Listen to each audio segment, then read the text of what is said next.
పంట ఎదుగుదల లేదా ఎరువులు చల్లే, చీడపీడలు సోకాయా పురుగుమందులు వెదజల్లే. ఇది తెలంగాణలో రైతుల తీరు. అధిక దిగుబడి, చీడపీడల నుంచి రక్షణకు రసాయనాల వాడకం పరిపాటిగా మారింది. దీంతో ప్రతి ఆహార పదార్థం రసాయమయం అవుతోంది. అందుకు సాక్ష్యమే పురుగుమందుల వాడకంలో దేశంలో తెలంగాణ 3వ స్థానంలో ఉండటం.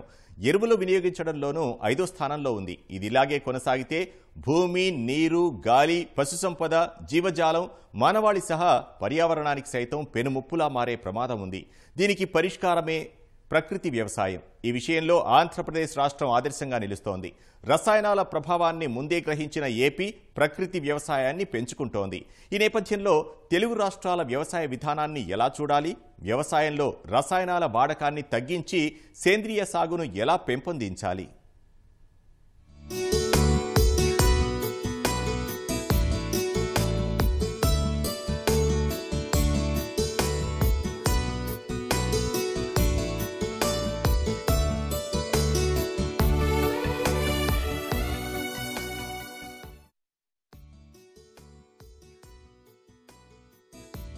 తెలంగాణ వ్యవసాయంలో రసాయనాల వినియోగం ప్రమాద ఘంటికలు మోగిస్తోంది.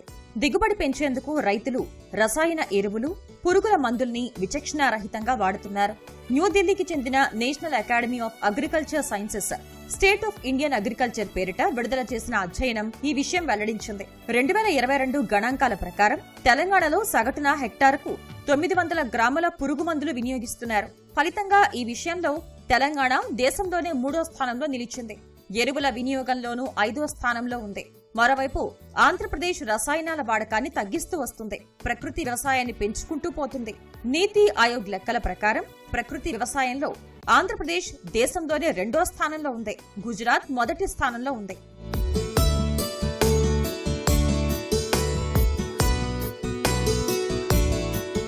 దిగుబడి పెరగాలన్నా, పంటను కాపాడుకోవాలన్నా ఎరువులు, పురుగుమందుల వాడకం తప్పనిసరి అనే భావన రైతుల్లో ఉంది. అందుకే పంటకు ఏ రోగమొచ్చినా, నష్టం జరుగుతుందని భావించినా నేల ఆరోగ్యం, అందులోని పోషకాల విలువలతో సంబంధం లేకుండా యూరియా, డీఏపీ, కాంప్లెక్స్ ఎరువులు, పురుగుల మందులు వాడుతున్నారు. ఈ వినియోగమే అనేక నష్టాలను తెచ్చిపెడుతోంది. రసాయన ఎరువుల వాడకం వల్ల భూసారం దెబ్బతింటోంది. పంట దిగుబడులు క్రమంగా తగ్గుతాయి. నేల చీడపీడల్ని తట్టుకునే శక్తిని కోల్పోతోంది. సూక్ష్మ జీవులు, కీటకాలు, ఇతర జీవజాలం నశిస్తోంది. రసాయన అవశేషాలు కలిగిన పదార్థాలు క్యాన్సర్ లాంటి రోగాలకు కారణమవుతున్నాయి. నత్రజని లాంటి పోషకాలను విస్తృతంగా వినియోగించడం వల్ల భూగర్భ జలాల్లో వాటి శాతం పెరుగుతోంది. పంట పొలాల్లో పనిచేసే కార్మికులు, రైతులు జబ్బుల బారిన పడే ప్రమాదం ఉంటుంది. అది ఇది అని కాకుండా నేల, గాలి, నీరు, పంట, పశు సంపద, జీవజాలం, మానవాళి, పర్యావరణం అన్నీ కలుషితం అవుతున్నాయి.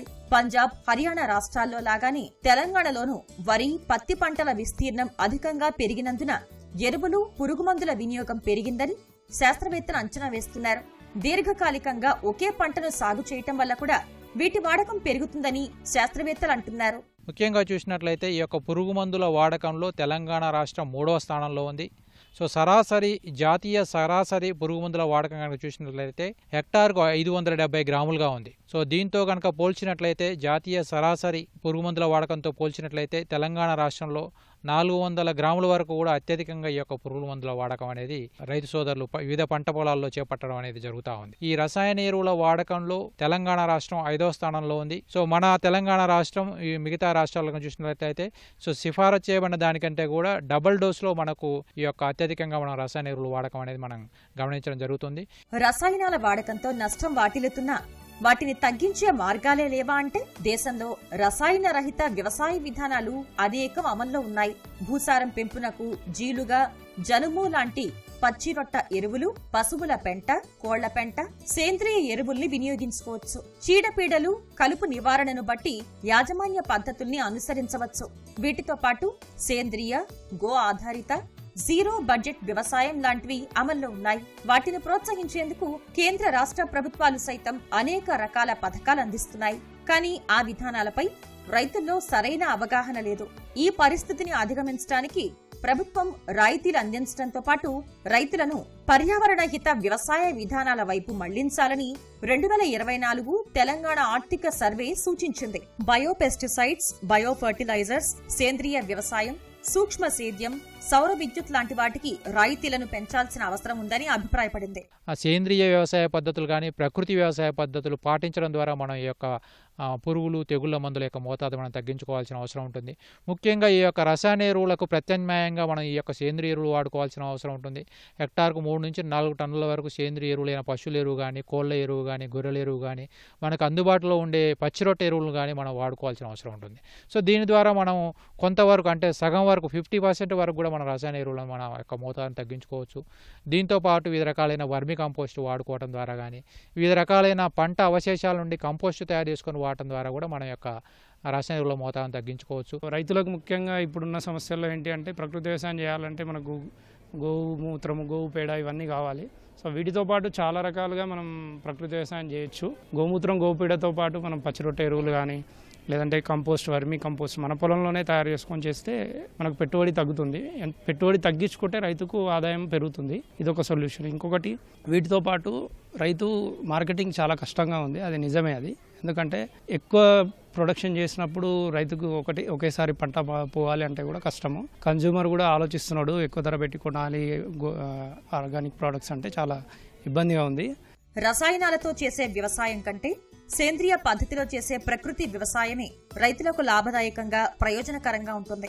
సేంద్రియ వ్యవసాయంలో రైతులకు పెట్టుబడి తక్కువ, దిగుబడులు సైతం రసాయన సాగుకు ఏమాత్రం తీసుకోవు.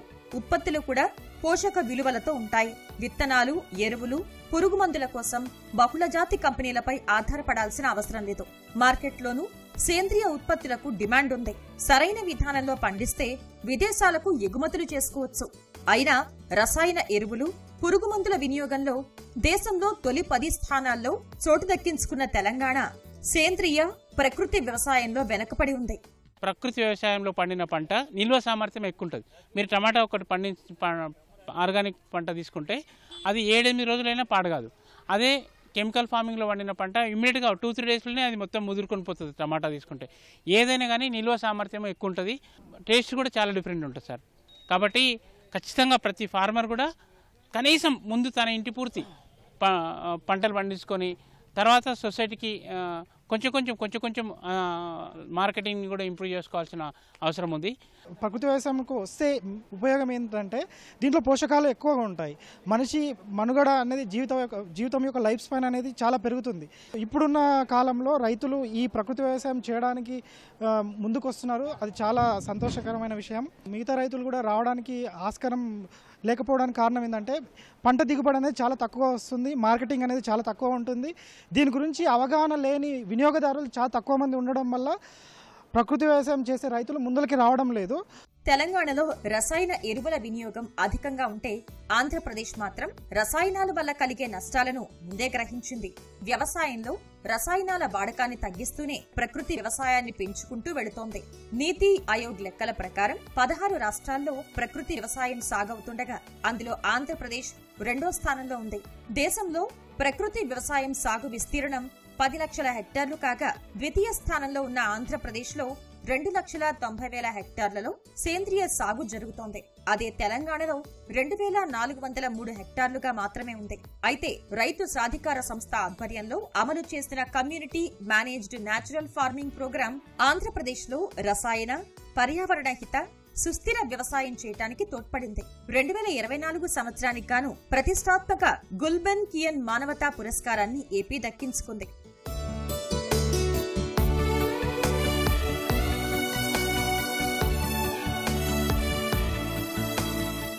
2016లో ప్రారంభమైన Andhra Pradesh community managed natural farming విధానం సాగు విధానంలో మార్పులు, వాతావరణ మార్పులు తెలియజేస్తూ రైతులకు అండగా ఉంటోంది. అలాగే చిన్నకారు రైతుల్ని రసాయన సాగు పద్ధతి నుంచి ప్రకృతి వ్యవసాయం వైపు మళ్లిస్తుంది. తద్వారా భూసారం పెంచడానికి తోడ్పడుతుంది. ఏపీసీఎన్ఎఫ్ ద్వారా 10 లక్షల మంది రైతులకు సేంద్రియ వ్యవసాయాన్ని చేరువ చేయగలిగినట్లు, ఇందుకు మహిళా స్వయం సహాయక సంఘాలు ముఖ్య పాత్ర పోషించినట్లు ఆంధ్రప్రదేశ్ రైతు సాధికార సంస్థ వైస్ చైర్మన్ తల్లం విజయ్ కుమార్ తెలిపారు. అదేవిధంగా సేంద్రియ వ్యవసాయంలో 2వ స్థానంలో ఉన్న ఆంధ్రప్రదేశ్ 12 రాష్ట్రాలకు ప్రకృతి సాగులో రాణించడానికి సహాయ సహకారాలు అందిస్తోంది.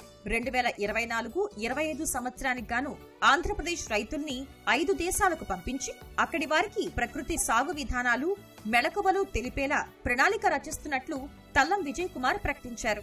గుల్బన్ కియన్ అవార్డ్ ప్రైజ్ మనీని సేంద్రియ వ్యవసాయం పెంపొందించడానికే వినియోగించనున్నట్లు ఆయన తెలిపారు. పండిస్తున్నారు, రైతులైతే పండిస్తున్నారు, మార్కెటింగ్ అయితే బాగుంది. కానీ వినియోగదారులకు సరైన ప్లాట్ఫామ్ లేదు, ఇక్కడ ఎక్కడ దొరికేది తెలియదు.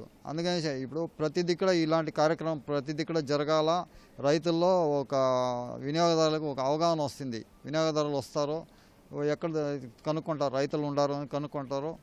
దానికనేసి ఒకరికొకరు ప్లాట్ఫామ్ బాగుంటుంది, అవగాహన ఉంటుంది. రైతులకి ఒక వినియోగదారులకు ఒక అవకాశం దొరుకుతుంది. ఇది పర్యావరణానికి, మనిషి ఆరోగ్యానికి హానికరమైన రసాయనాలతో కూడిన వ్యవసాయాన్ని తగ్గించాల్సిన అవసరం ఎంతైనా ఉంది. అయితే కేంద్ర రాష్ట్ర ప్రభుత్వాలు రైతులకు అవగాహన కల్పిస్తేనే ఇది సాధ్యం. సేంద్రియ పంటకు పెరుగుతున్న డిమాండ్ను దృష్టిలో ఉంచుకుని తెలంగాణ రాష్ట్రం ఆ మేరకు అడుగులు వేయాలి. మరోవైపు ప్రకృతి వ్యవసాయంలో ముందంజలో ఉన్న ఆంధ్రప్రదేశ్ విస్తీర్ణాన్ని పెంచుకుంటూనే ఇతర రాష్ట్రాలకు మార్గదర్శకం చేయాలని వ్యవసాయ శాస్త్రవేత్తలు సూచిస్తున్నారు.